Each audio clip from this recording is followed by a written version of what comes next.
पानी का 2 हिस्से होना और दीवारों का गिरना।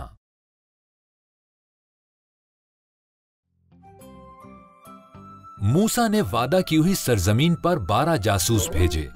उनमें से 10 ने कहा, हम उन लोगों को कभी शिकस्त नहीं दे सकते।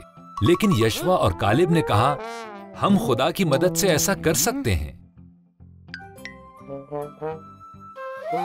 सहमे हुए लोगों ने 10 जासूसों की बात का यकीन किया। खुदा ने कहा, सिर्फ यशवा और कालिब के साथ तुम्हारे बच्चे ही वादा की हुई सरजमीन में दाखिल होंगे।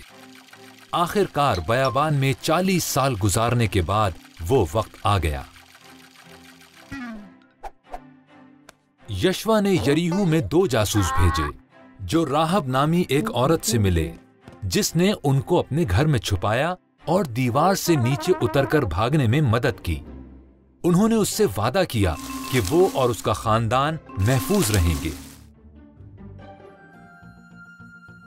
इस्राएलियों ने दरियाए यर्दन को पार किया। काहिन अहद का संदूक उठाए हुए आगे आगे चल रहे थे। जैसे ही उनके पांवों को पानी ने छुआ, दरिया बहना बंद हो गया। सब खुश्क जमीन पर से पार चले गए। आगे यरीहू था। खुदावन ने यशवा से कहा, 6 दिन तक यरीहू के गिर्द 1 चक्कर लगाओ, फिर 7वें दिन 7 चक्कर लगाना।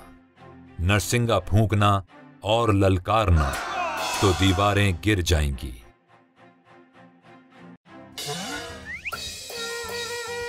यशवा ने खुदा पर भरोसा रखा। उसने वही किया जो खुदा ने कहा था, और दीवारें गिर गईं। उन्होंने शहर पर कब्जा कर लिया। राहिब को जिंदा छोड़ दिया गया। खुदा के लोगों ने वादा की हुई सरजमीन को हासिल करना शुरू कर दिया। बाइबल ऐप बच्चों के लिए, इस ऐप को फ्री डाउनलोड करें।